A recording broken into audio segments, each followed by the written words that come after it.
അഷ്ടപതി. കാലത്ത് 5 മണിയായപ്പോൾ വേണി ഉണർന്നു. ഒരു അലാറത്തിൻ്റെയും ആവശ്യമില്ലവൾക്ക്. കൃത്യം ആ സമയം അവളുടെ മിഴികൾ ഉണരും. അവൾ വേഗം കിടക്ക വിട്ട് എഴുന്നേറ്റു. അടുക്കളയിലെത്തി. ആരും ഉണർന്നിട്ടില്ല. എന്നും 5:30 കഴിയും അവൾ അടുക്കളയിൽ കയറുമ്പോൾ. ഇന്ന് ഇത്തിരി നേരത്തെയാണ്. തലേദിവസം അരച്ചു വെച്ച ദോശമാവ് നന്നായി പൊളിച്ചിരിക്കുന്നു. അവൾ ദോശമാവ് എടുത്തു വെച്ചു. സാമ്പാറിലേക്കുള്ള കഷ്ണമെല്ലാം ഫ്രിഡ്ജിൽ നിന്നെടുത്തു. ചായക്കുള്ള വെള്ളം വെച്ച്. അകലെ അയ്യപ്പൻ കോവിലിൽ നിന്നും സുപ്രഭാതം ഉയർന്നു വരുന്നുണ്ട്. മോളെ, വേണി.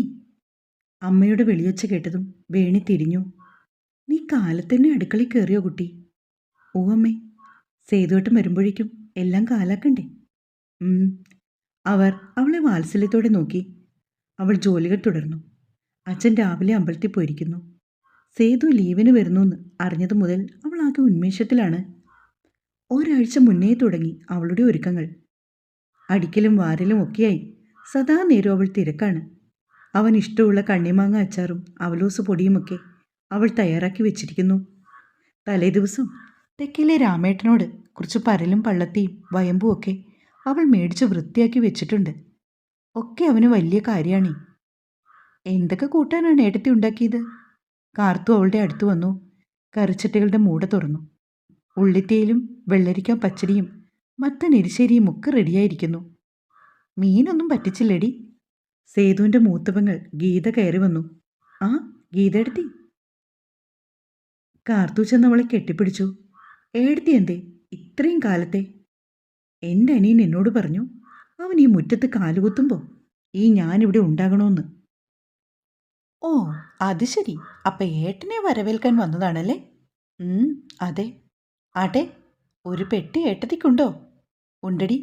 എൻ്റെ അനിയൻ എനിക്കുള്ളത് തന്നിട്ട് മാത്രമേ ബാക്കിയുള്ളവരുടെ കാര്യം നോക്കൂ. അതങ്ങനാണ്. ഇത്രയും നാളതിന് മാറ്റം വന്നില്ല. ഇനിയും വരില്ല. ഗീത വേണിയെ നോക്കി പറഞ്ഞു. വന്നപ്പോൾ തന്നെ തുടങ്ങി. നീ മുണ്ടാതെ അപ്പുറത്തെവിടെയെങ്കിലും മാറിക്കോ. ഭവാനിയമ്മ മകളോട് കയർത്തു. ഉള്ളിൽ സങ്കടം പൊന്തി വന്നെങ്കിലും വേണി അത് കാര്യമാക്കിയില്ല. കാരണം അവളുടെ കണ്ണു നിറയെ തൻ്റെ ഏട്ടനെ ഒന്ന് കണ്ടാൽ മതിയെന്നായിരുന്നു. മോളെ ഗീതേ, നീ എപ്പോ വന്ന്? ഗോപാലകൃഷ്ണൻ നായർ മകളെ തഴുകി. ദാ ഇപ്പം എത്തിയതേ ഉള്ളൂ അച്ഛാ. ശങ്കർ വന്നില്ലേടി? വൈകിട്ട് വരും മോളെ സ്കൂളിൽ നിന്ന് കൂട്ടിക്കൊണ്ട്. ഇനി ഒരാഴ്ച മാമൻ്റെ കൂടെ നിൽക്കാൻ കൊതിച്ചിരിക്കുവാണച്ഛാ. അതിനെന്താ, 1-2 ആഴ്ച, അല്ലെങ്കിൽ വേണ്ട 1 മാസം കഴിഞ്ഞു പോയാൽ മതി. കണ്ടോടി, എൻ്റെ അച്ഛന് മാത്രമേ എന്നോട് സ്നേഹമുള്ളൂ. ഗീത കാർത്തൂനെ നോക്കി. ഭവാനിയമ്മയ്ക്ക് ചെറിയ ദേഷ്യം വന്നെങ്കിലും അവരതൊന്നും പുറത്ത് കാണിച്ചില്ല. ഗോപം വരുമോ അച്ഛാ? അവൻ സേതു വരുമ്പോൾ എത്തും. ആരൊക്കെയാണ് സേതുവിനെ കൂട്ടാൻ പോണേ? ഗീത ചോദിച്ചു. ഞാനും രാഘവും മാമയും കൂടി. അല്ലാതാരാ? ഈ വേണിയെ കൂടി കൊണ്ടുപോ. ആ കുട്ടി കൂടി ഒന്ന് പോരട്ടെ. അമ്മയത് പറയുകയും വേണിയുടെ മുഖം ചുവന്നു. ഭവാനി, നീ മിണ്ടാതിരിക്കുന്നുണ്ടോ? ഇവിടെ കാര്യങ്ങളൊക്കെ തീരുമാനിക്കാൻ ഞാനുണ്ട്. അവളുടെ ഒരു വർത്താനം. അയാൾ ഭാര്യയെ നോക്കി. എന്നിട്ട് ചവിട്ടിത്തുള്ളി പുറത്തേക്ക് പോയി. ഈ അമ്മയ്ക്കിത് എന്തിൻ്റെ കേടാ?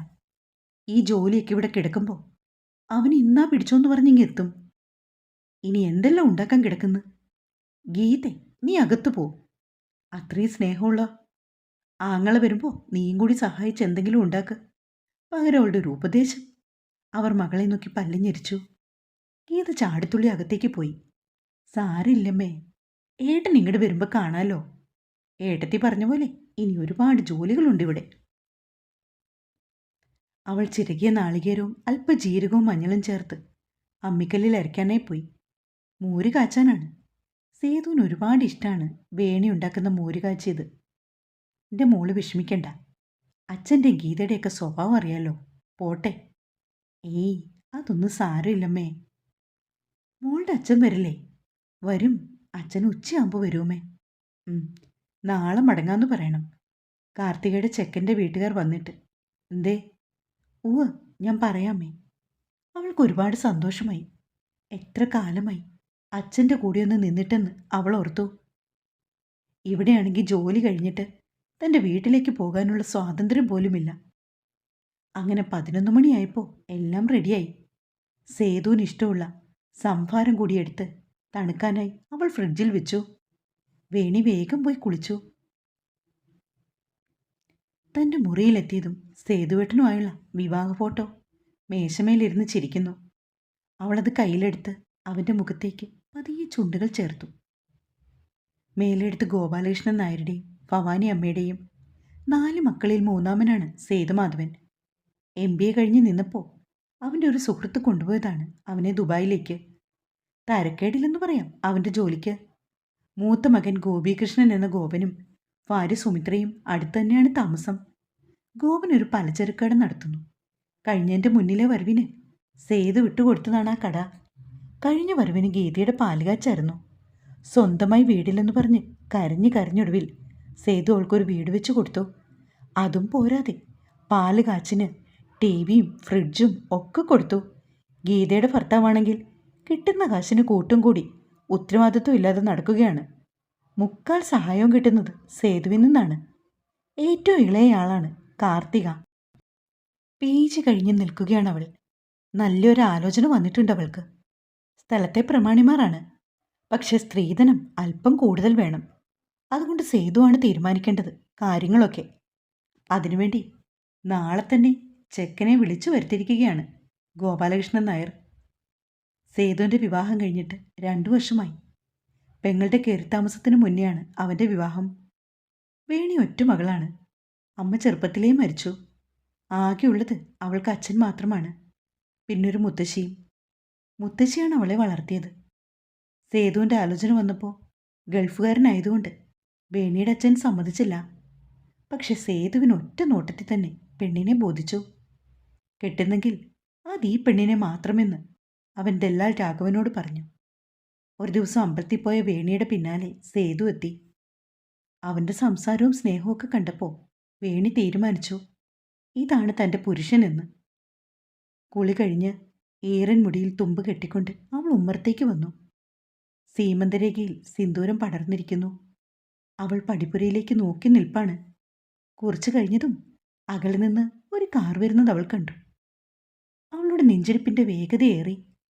എല്ലാവരും വേഗം ഉമ്മർത്ത് വന്നു. സേതു കാറിൽ നിന്നിറങ്ങി. എല്ലാവരും ഓടിച്ചെന്ന് അവനെ കെട്ടിപ്പിടിച്ചു. ഭവാനിയമ്മ മകനെ വാരിപ്പുണർന്ന് പൊട്ടിക്കരഞ്ഞു. വേണി മാത്രം മന്ദസ്മിതത്തോടെ ഒതുങ്ങി നിന്നു. ഗീതയുടെ കണ്ണുകളാണെങ്കിൽ അവൻ എടുത്തുവെച്ച പെട്ടിയിലാണ്. സേതു വേണിയെ ഒന്നു നോക്കി. കഴിഞ്ഞ തവണ കണ്ടതിലും ക്ഷീണമുണ്ടവൾക്ക്. തൻ്റെ പെണ്ണ്, തൻ്റെ നല്ല പാതി, പാവം ഒരുപാട് കഷ്ടപ്പെടുന്നതാണെന്ന് അവന് മനസ്സിലായി. എല്ലാവരും കൂടി അകത്തേക്ക് പ്രവേശിച്ചു. സേതു തൻ്റെ റൂമിൽ കയറി. അവൻ വേണിയെ പ്രതീക്ഷിച്ചുവെങ്കിലും ഗീതയും കാർത്തവും ഒക്കെയായിരുന്നു മുറിയിൽ. വേണിയാണെങ്കിൽ ഊണെടുത്ത് വെക്കുന്ന തിരക്കിലാണ്. കുളി കഴിഞ്ഞ് അവൻ ഇറങ്ങി വന്നു. അപ്പോഴേക്കും അവർ മുറിയിൽ ഉണ്ടായിരുന്നു. അവൻ ഊണുമേശയുടെ അരികിലായി വന്നു. എല്ലാവരും വന്നിരിക്കുക. അച്ഛൻ പറഞ്ഞപ്പോൾ മക്കൾ എല്ലാവരും വന്നിരുന്നു. വേണി മാത്രം ഇരുന്നില്ല. വേണി അവന് ഇഷ്ടമുള്ളതെല്ലാം എടുത്ത് മേശമേൽ നിർത്തി. ഒരു മാത്ര 2 ആളുകളുടെയും കണ്ണുകൾ ഇടഞ്ഞു. ഓടിച്ചെന്ന് അവളെ വാരിപ്പുണരാൻ അവൻ്റെ മനസ്സ് വെമ്പി. അവളുടെ സ്നേഹത്തോടെയുള്ള ചിരിയിൽ അവൻ അലിഞ്ഞില്ലാതെയായി. 2 വർഷത്തിന് ശേഷം നല്ല രുചിയുള്ള ഭക്ഷണം അവൻ വയറ് നിറയെ കഴിച്ചു. അപ്പോഴാണ് വേണിയുടെ അച്ഛൻ്റെ വരവ്. ആ അച്ഛാ! സേതു വേഗം ഇരിപ്പിടത്തിൽ നിന്ന് എഴുന്നേറ്റു. ഹാ, നീ എവിടെ ഇരിക്കുക? ഊണ് കഴിക്കുമ്പോൾ സാക്ഷാത് ദേവേന്ദ്രൻ വന്നാൽ പോലും എഴുന്നേക്കരുതെന്നാണ് പ്രമാണം. ഗോപാലകൃഷ്ണൻ നായർ മകനെ വഴക്കു പറഞ്ഞു. ഇരിക്കും മോനെ, ഊണ് കഴിക്കുക. വേണിയുടെ അച്ഛൻ അകത്തേക്ക് വന്നു പറഞ്ഞു. അവൾ ഓടിച്ചെന്ന് അയാളുടെ അരികിലേക്ക്. തികട്ടി വന്ന സങ്കടം അവൾ ഉള്ളിൽ ഒതുക്കി. സേതു ഭക്ഷണം കഴിഞ്ഞ് എഴുന്നേറ്റ് കഴിഞ്ഞാണ് വേണിയും അച്ഛനും ഇരുന്നത്. വിശേഷം പറഞ്ഞിരിക്കുകയാണോ വേണി? അടുക്കളയിൽ പാത്രങ്ങളെല്ലാം അമ്മ ഒറ്റയ്ക്ക് കഴുകുന്നു. അച്ഛൻ്റെ ശബ്ദം കേട്ടതും വേണി വേഗം എഴുന്നേറ്റു. അല്ലെങ്കിലും തൻ്റെ അച്ഛൻ വരുമ്പോഴെല്ലാം ഏട്ടൻ്റെ അച്ഛൻ തന്നെ ശകാരിക്കുമെന്ന് വേണി ഓർത്തു. അടുത്ത ദിവസം പോകാമെന്ന് പറഞ്ഞെങ്കിലും ഉച്ചതിരിഞ്ഞ് വേണിയുടെ അച്ഛൻ എല്ലാവരോടും യാത്ര പറഞ്ഞു പോയി. ഗോപനും അച്ഛനും ഗീതയുടെ ഭർത്താവ് ശങ്കറും കൂടി സേതു കൊണ്ടുവന്ന സ്കോച്ച് പൊട്ടിക്കുകയാണ്. ഗീതയും കാർത്തുവുമൊക്കെ സേതു കൊടുത്ത ഡ്രസ്സും പെർഫ്യൂമും ക്രീമും ഒക്കെ എടുത്തു നോക്കുന്നുണ്ട്. ഇടയ്ക്ക് 1-2 തവണ വേണി മുറിയിൽ വന്നു. പക്ഷേ ഗീതയുടെ മകൾക്ക് ഇങ്ങനെയുണ്ടായിരുന്നു. വൈകിട്ടത്തെ അത്താഴം കഴിഞ്ഞ് പാത്രങ്ങളൊക്കെ കഴുകിയിട്ട് അടുത്ത ദിവസത്തേക്കുള്ള അരിയും അരച്ചു വെച്ച് വേണി റൂമിലെത്തിയപ്പോൾ 11 മണി കഴിഞ്ഞു. വാതിലവൾ മെല്ലെ തുറന്നു. സേതുവേട്ടൻ ഉറങ്ങിക്കാണും. അവൾ ഓർത്തു. അവൾ ലൈറ്റ് ഓണാക്കിയതും സേതുവിൻ്റെ കൈകൾ അവളുടെ അടിവയറ്റിൽ വട്ടം ചുറ്റിപ്പിടിച്ചു. യോ സേതുവേട്ടാ, വിട്, എന്നെ ആകെ വിയർത്തിരുന്നു. അവൾ കുതറി. ഒന്ന് പോ പെണ്ണേ, നിന്റെ ഈ വിയർപ്പിന് ചന്ദനത്തിൻ്റെ സുഗന്ധമാണ്. അവളുടെ പിൻകഴുത്തിൽ അവൻ വീണ്ടും വീണ്ടും ചുംബിച്ചു.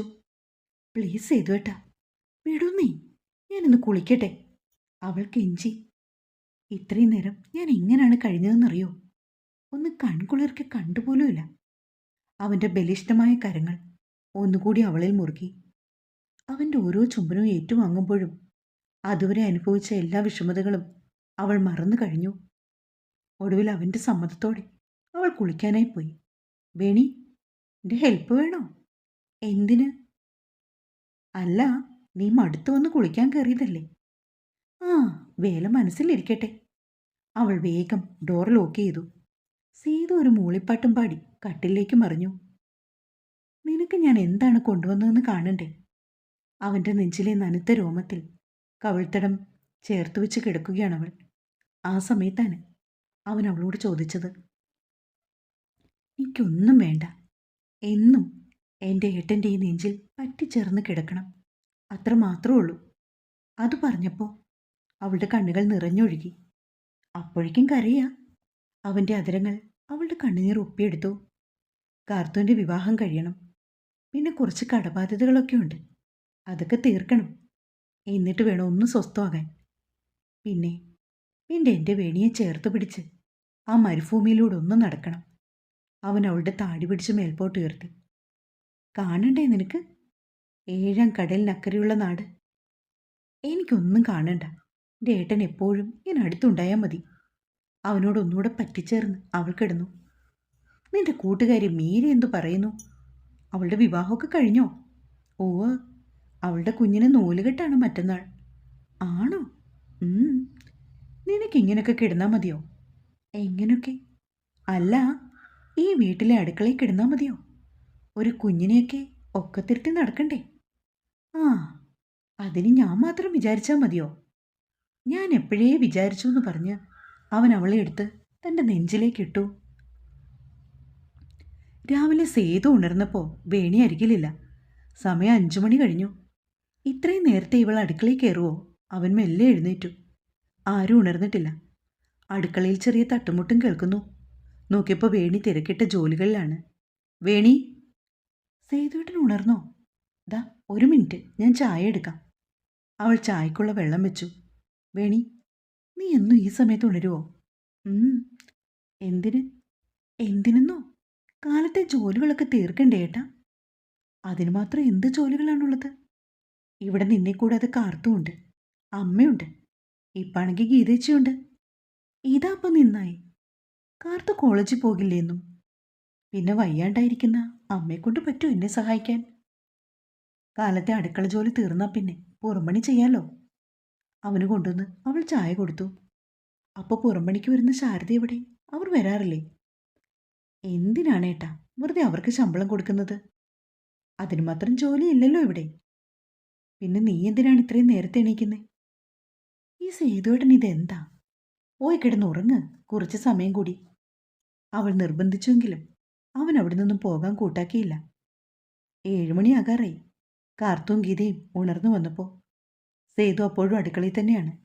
ആ, നീ ഇതിവിടെ എന്തെടുക്കുക സേതു? നിനക്ക് കിടന്ന് ഉറങ്ങാൻ മേലെ? ഒരു കോട്ടുവ ഇട്ടുകൊണ്ട് ഗീത അവനെ നോക്കി. അവനതിന് മറുപടിയൊന്നും പറഞ്ഞില്ല. അവരെപ്പോഴാണ് കാർത്തു വരുന്നത്? 10 മണിന്നാണ് ഏട്ടാ പറഞ്ഞേ. ശീലങ്ങളൊക്കെ ഒന്ന് മാറ്റാൻ ശ്രമിക്ക്. മറ്റൊരു വീട്ടിൽ ചെന്ന് കയറേണ്ടതാ, അത് മറക്കല്ലേ. അതും പറഞ്ഞുകൊണ്ട് അവൻ എഴുന്നേറ്റു. നീ ചായ കുടിച്ചോ? വേണി കൊടുത്ത ചായക്കപ്പ് മേടിച്ച് ഗീത ചോദിച്ചു. ഞാൻ 5 മണിയായപ്പോൾ തന്നെ കുടിച്ചു. ഓ, അതാണ് നിനക്ക് ഇത്രയും ദണ്ണോ അല്ലേ? അതെ, അത് മനസ്സിലായോ? അതുകൊണ്ടല്ലേ നിന്നോട് ചോദിച്ചത്. ഒന്നിരുത്തി മൂളിയിട്ടവൻ വാതിൽ കടന്നു പോയി. ഗീതയാണെങ്കിൽ വേണിയെ തുറിച്ചൊരു നോട്ടം നോക്കി. പതിവുള്ളതായതുകൊണ്ട് അവൾ അത് കണ്ടില്ലെന്ന് നടിച്ചു. ഭവാനിയമ്മ എഴുന്നേറ്റ് വന്നപ്പോൾ ഇത്തിരി വൈകി. തലേ ദിവസം സംസാരിച്ചൊക്കെ ഇരുന്നുകൊണ്ട് കിടക്കാൻ താമസിച്ചു. സന്ധിവാതാണ്, അതുകൊണ്ട് കാലിന് വയ്യ. ചില ദിവസങ്ങളിൽ അവർ 9 മണിയായാലും കിടക്ക വിട്ട് എഴുന്നേൽക്കില്ല. വേണി കൊടുത്ത കട്ടൻ ചായ കുടിച്ചുകൊണ്ട് ഗീത പോയത് നോക്കി. എല്ലാവരും 9 മണിയായപ്പോൾ പ്രഭാത ഭക്ഷണം കഴിക്കാനായിരുന്നു. പാലപ്പവും മുട്ട റോസ്റ്റുമായിരുന്നു. വേണി അപ്പോഴും ഒടുവിലാണിരുന്നത്. അവൾ ഒപ്പം ഇരിക്കാത്തതിൽ ആർക്കും ഒരു പരിഭവവുമില്ല. കാരണം അവൾ എന്നും അങ്ങനെയാണെന്ന് സേതുവിന് മനസ്സിലായി. 10 മണിയായപ്പോൾ കാർത്തികയുടെ ചെക്കൻ്റെ വീട്ടിൽ നിന്ന് ആളുകൾ വന്നു. 5 പേരുണ്ടായിരുന്നു. ചെക്കന് സേതുവിനെ ഇഷ്ടപ്പെട്ടു. ബാങ്കിലാണ് ജോലി. ഒറ്റ മോനേ ഉള്ളൂ. അച്ഛനും അമ്മയും നല്ല തറവാടികളാണെന്ന് സേതുവിന് തോന്നി. പുഷ്പമംഗലമെന്ന് ഓണാട്ടുകരയിൽ വന്ന് അന്വേഷിച്ചാൽ ആരും പറയും കുടുംബത്തിൻ്റെ പ്രതാപം. ആന വരെയുള്ള തറവാടാണേ. ദല്ലാൾ ഒന്ന് ശരീരം ഇളക്കിക്കൊണ്ട് സേതുവിനെ നോക്കി പറഞ്ഞു, ഏയ്, അതൊന്നും ഇവിടെ ഇപ്പോൾ വിശദീകരിക്കണ്ട. ആന ഉണ്ടോ ഇല്ലയോന്നൊന്നും ഞങ്ങളാരും ചോദിച്ചില്ലല്ലോ. ഞങ്ങൾക്ക് നല്ലൊരു പെൺകുട്ടിയെ വേണം. അടക്കോ ഒതുക്കോ ഒക്കെയുള്ള വിദ്യാസമ്പന്നയായ ഒരു കുട്ടിയെ. അത്രമാത്രമേ ഞങ്ങൾ നോക്കുന്നുള്ളൂ. ചെറുക്കൻ്റെ അച്ഛൻ പറഞ്ഞു. അല്ല, ഞാൻ നേരെ വാ നേരെ പോ എന്ന പ്രകൃതാണ്. ഉള്ളത് അതുപോലെ പറയും. അത് ഈ കല്യാണം നടന്നാലും ഇല്ലെങ്കിലും. ഈ അടുത്ത നാളിലൊന്നും ഞാൻ ഇത്രയും നല്ല പയ്യൻ്റെ ഒരാലോചനയുമായിട്ട് ഒരിടത്തും കയറിയിട്ടില്ല. അയാൾ വാചാലനായി. ഗോപൻ അനിഷ്ടത്തോടെ മുഖം തിരിച്ചു. എന്തായാലും നമുക്ക് ആലോചിച്ച് വേണ്ട പോലെ ചെയ്യാം. ആദ്യം പെൺകുട്ടിയെ ഇവർക്ക് ഇഷ്ടമായെന്നറിയണ്ടേ. വേണി, കാർത്തൂനെ വിളിക്ക്. അവൻ പറഞ്ഞപ്പോൾ വേണി അകത്തേക്ക് പോയി. തുടരും.